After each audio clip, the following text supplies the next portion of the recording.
একটা কথা দিয়ে আজকের নিবেদন শুরু করি। আপনি কি কখনো এমন কাউকে খুব ভালোবেসেছেন, যার কাছ থেকে সবচেয়ে বেশি কষ্ট পেয়েছেন? হয়তো সেই মানুষটি আপনার ভাই, হয়তো আপনার বোন, হয়তো বাবা মা, হয়তো বা স্বামী স্ত্রী, হয়তো এমন একজন মানুষ যাকে আপনি নিজের জীবনে সবচেয়ে আপন বলে ভেবেছিলেন। আপনি তার জন্য কত কিছু করেছেন, তার বিপদের দিনে পাশে দাঁড়িয়েছেন, তার জন্য নিজের ইচ্ছে ছেড়েছেন, তার ভালো থাকাকে নিজের ভালো থাকার চেয়ে বেশি গুরুত্ব দিয়েছেন। কিন্তু একদিন যখন আপনারই একটু ভালোবাসা, একটু গুরুত্ব, একটু সময় দরকার হলো, তখন হয়তো সেই মানুষটি আপনাকে আর বুঝল না। আর তখন মনের মধ্যে একটা প্রশ্ন আসে, আমি এতটা ভালোবাসলাম, বিনিময়ে এতটুকুও পেলাম না কেন? এই প্রশ্নের উত্তর খুঁজতে গিয়েই আজ আমরা পৌঁছব শ্রী শ্রী মায়ের কাছে। কারণ মা আমাদের এমন এক ভালোবাসার শিক্ষা দিয়েছেন, যেখানে ভালোবাসা আছে কিন্তু হিসেব নেই, মমতা আছে কিন্তু অধিকার বোধ নেই, ত্যাগ আছে কিন্তু তার বিনিময়ে দাবি নেই।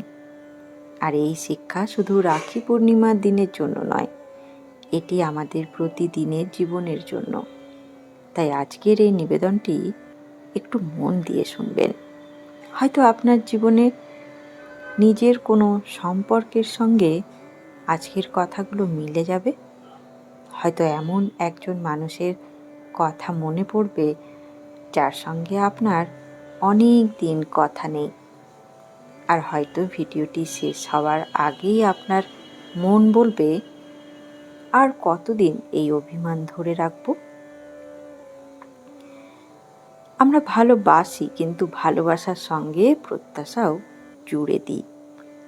মানুষের স্বভাবই এমন।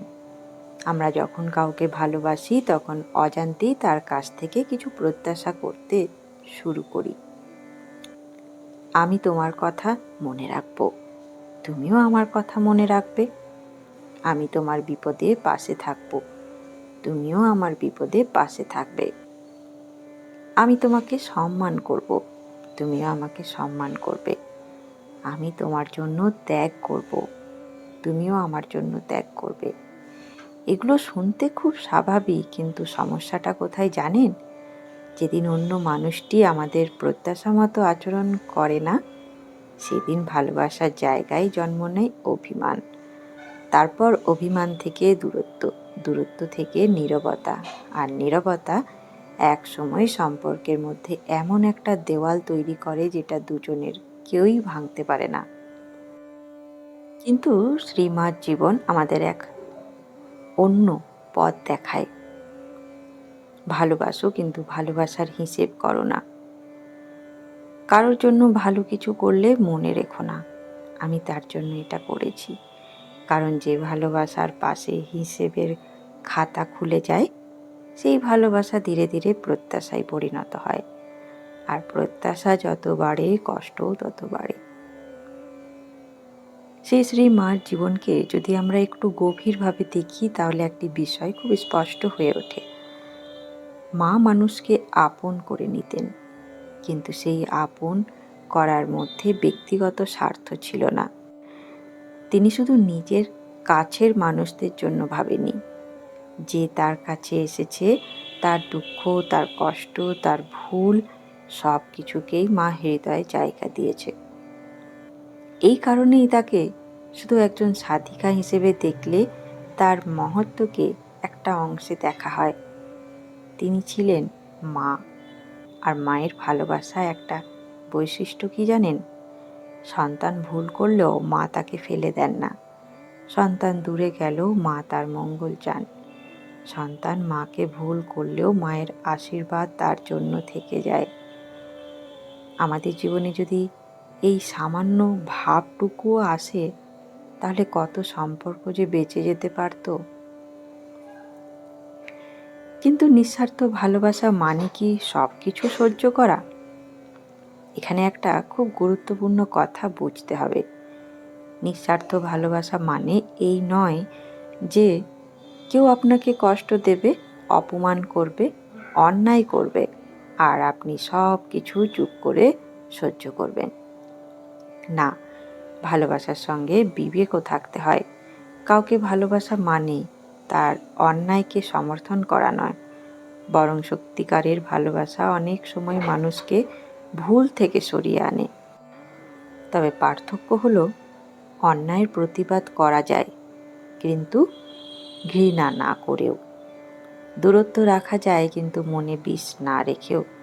ক্ষমা করা যায়, কিন্তু একই ভুল বারবার নিজের জীবনে ঢুকতে না দিয়েও। এর ভারসাম্যটাই খুব সুন্দর। একটা সম্পর্ক কখন বিষাক্ত হয়ে যায় জানেন? যখন ভালোবাসার মধ্যে আমি খুব বড় হয়ে যায়। আমাকে কেন ফোন করেনি, আমাকে কেন আগে জানালে না, আমার কথা কেন শুনলে না, আমাকে কেন গুরুত্ব দিলে না, তোমার জন্য আমি এত করলাম, তুমি আমার জন্য কি করলে? খেয়াল করে দেখবেন, প্রতিটি কথার কেন্দ্রে আছে আমি। কিন্তু সেই মার জীবনের দিকে তাকালে আমরা দেখি অন্য একটি ভাব। তুমি ভালো থেকো। এই আমি থেকে তুমির দিকে যাওয়াটাই ভালোবাসার পরিশুদ্ধি। আর তুমি থেকে ধীরে ধীরে সকলের দিকে যাওয়াটাই আধ্যাত্মিকতার পথ।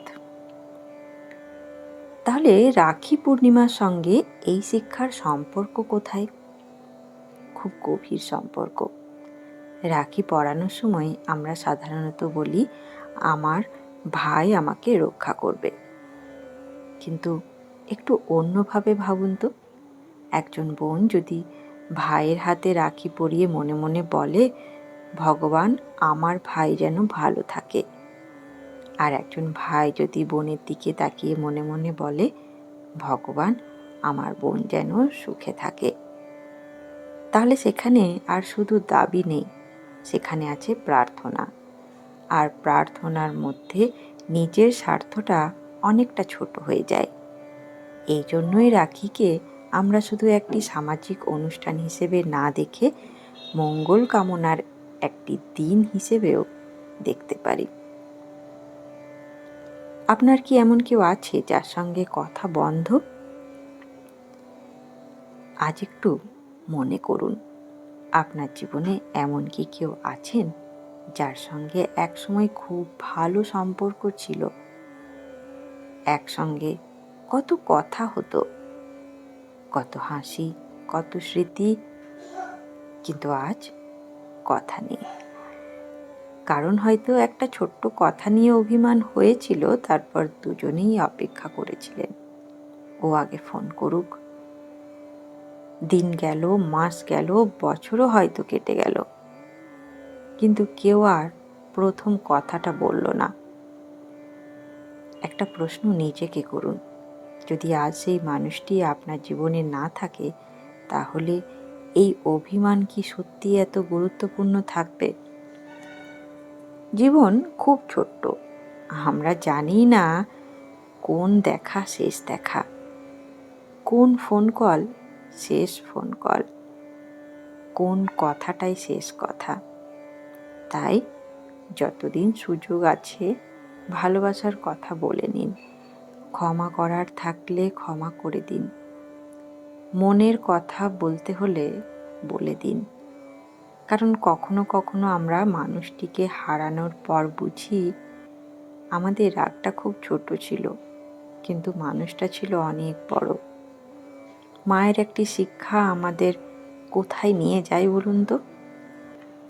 আসুন জানি মায়ের সেই বহু পরিচিত বাণীটি, যদি শান্তি চাও মা কারোর দোষ দেখো না, দোষ দেখবে নিজের।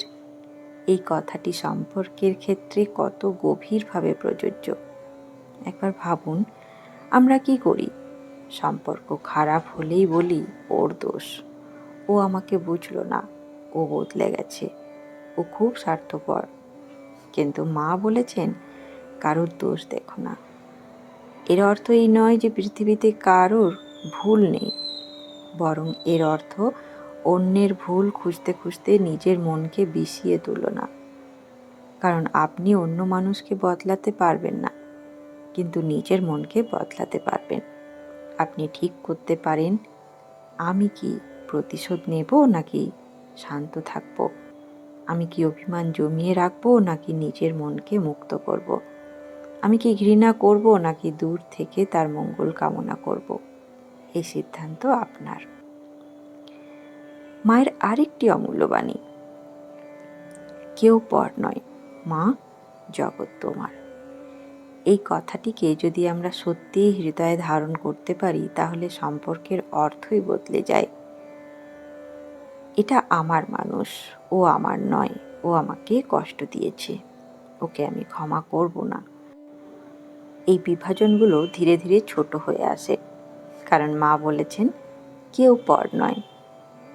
যে মানুষটি আপনাকে কষ্ট দিয়েছে তাকেও যদি আপনি নিজের মতো একজন মানুষ হিসেবে দেখতে পারেন, হয়তো তারও কষ্ট আছে, হয়তো তারও ভুল আছে, হয়তো সে নিজেও কোনো অজানা যন্ত্রণার মধ্যে দিয়ে যাচ্ছে, তাহলে কি তাকে ভালোবাসতেই হবে? অবশ্যই নয়, কিন্তু অন্তত ঘৃণার বোঝাটা নিয়ে হৃদয়ে নিয়ে বাঁচতে হবে না। জানেন ক্ষমা কাকে বলে? ক্ষমা মানে ভুলকে সঠিক বলে মেনে নেওয়া নয়। ক্ষমা মানে তুমি যা করেছো আমি সেটা ভুলে যাইনি, কিন্তু সেই ঘটনার জন্য আমি আর প্রতিদিন নিজের মনকে কষ্ট দেব না। এই ক্ষমা নিজের জন্যও দরকার, কারণ কখনো কখনো আমরা অন্য মানুষকে শাস্তি দিতে গিয়ে নিজের মনকেই প্রতিদিন শাস্তি দিই। সে হয়তো নিশ্চিন্তে ঘুমাচ্ছে আর আমরা তার কথা ভেবে কষ্ট পাচ্ছি। সে হয়তো সব ভুলে গেছে আর আমরা 10 বছর আগের কথাও মনে রেখে বসে আছি। তাহলে কে বেশি কষ্ট পেল? আমরাই। তাই ক্ষমা অনেক সময় অন্যের জন্য নয়, নিজের মনের মুক্তির জন্য। আচ্ছা, নিঃস্বার্থ ভালোবাসা কেমন? নিঃস্বার্থ ভালোবাসা মানে তুমি আমার জন্য কি করবে সেই হিসেব না করে ভাবা আমি তোমার জন্য কি ভালো করতে পারি। তুমি আমাকে সম্মান করবে কি না তার আগে ভাবা আমি কি তোমাকে সম্মান করতে পারছি। তুমি আমাকে বুঝবে কি না তার আগে ভাবা আমি কি তোমাকে বোঝার চেষ্টা করছি। তুমি আমার পাশে থাকবে কি না তার আগে ভাবা তোমার প্রয়োজনের সময় আমি কি পাশে দাঁড়িয়েছি। এটাই ভালোবাসার পরিবর্তন। আর এই পরিবর্তন বাইরে নয়, ভেতরে। তবে নিজের প্রতিও ভালোবাসা দরকার। এখানে আরও একটি সূক্ষ্ম কথা আছে, নিঃস্বার্থ হতে গিয়ে নিজের অস্তিত্বকে ভুলে যাবেন না। সবাইকে ভালোবাসবেন, কিন্তু নিজের মনকেও শান্তিতে রাখবেন। সবাইকে ক্ষমা করবেন, কিন্তু নিজের আত্মসম্মান নষ্ট করবেন না। সবাইকে সাহায্য করবেন, কিন্তু এমনভাবে নয় যাতে আপনার নিজের জীবন ভেঙে যায়। কারণ ঈশ্বর আমাদের যে জীবন দিয়েছেন সেটিও তারই দান। তাই নিজের মন, নিজের শরীর, নিজের দায়িত্ব, এসবের প্রতিও যত্নশীল হওয়া দরকার। নিজেকে ভালোবাসা স্বার্থপরতা নয়, নিজেকে ঠিক রেখে অন্যের পাশে দাঁড়ানোই প্রকৃত শক্তি। রাখির আগে একটি কাজ করুন। আজ রাতে একটু নিরিবিলি হয়ে বসুন। আপনার জীবনে সবচেয়ে কাছের কয়েকজন মানুষের কথা ভাবুন। প্রথমে সেই মানুষটির কথা ভাবুন যাকে আপনি খুব ভালোবাসেন। তার জন্য প্রার্থনা করুন। তারপর এমন একজনের কথা ভাবুন যার সঙ্গে আপনার অভিমান হয়েছে, তার জন্যও প্রার্থনা করুন। আর শেষে এমন একজনের কথা ভাবুন যাকে আপনি ক্ষমা করতেই পারছেন না। তার জন্য শুধু একটু বলুন, ভগবান, সে ভালো থাকুক আর আমার মনটাকেও শান্ত করে দাও। দেখবেন কথাটা বলার পর আপনার নিজের বুকটাই একটু হালকা লাগছে, কারণ আপনি তাকে কিছু দেননি, আপনি শুধু নিজের মন থেকে একটা বোঝা নামিয়ে রেখেছেন ঈশ্বরের চরণে। হয়তো আপনি এই মুহূর্তে কারোর সঙ্গে কথা বলছেন না, হয়তো ভাইয়ের সঙ্গে অভিমান, হয়তো বোনের সঙ্গে দূরত্ব, হয়তো বাবা মায়ের কোনো কথা আজও আপনার মনে কাঁটার মতো বিঁধে আছে। হয়তো এমন একজন মানুষ আছেন যাকে আপনি ভুলতে চান কিন্তু পারছেন না। আজ রাখি পূর্ণিমার আগে শুধু একটি কথা মনে রাখবেন, সব সম্পর্কের আগে জায়গা ফিরিয়ে আনতে হবে এমন নয়, কিন্তু নিজের হৃদয়কে আগে শান্ত জায়গায় ফিরিয়ে আনতে পারেন। কাউকে কাছে আনতে না পারলেও তার জন্য মঙ্গল কামনা করতে পারেন, কথা না বললেও ক্ষমা করতে পারেন, দূরে থেকেও ভালোবাসতে পারেন, আর সবশেষে সব কিছুই ঈশ্বরের হাতে ছেড়ে দিতে পারেন। তাই এই রাখি পূর্ণিমায় হয়তো আমাদের সবচেয়ে বড় শিক্ষা একটাই, সম্পর্ককে শুধু পাওয়ার জায়গা হিসেবে নয়, দেওয়ার জায়গা হিসেবেও দেখতে শিখি। সব আপন মানুষ আমাদের বুঝবে না, সব সম্পর্ক আমাদের মনের মতো হবে না, সব অভিমানও হয়তো একদিন মিটবে না, কিন্তু তাই বলে আমাদের হৃদয়ের ভালোবাসাটুকু যেন নষ্ট না হয়ে যায়। কারোর সঙ্গে কথা না থাকলেও তার অমঙ্গল চাইবেন না, দূরে থাকলেও তার ভালো থাকার কথা ভাবুন।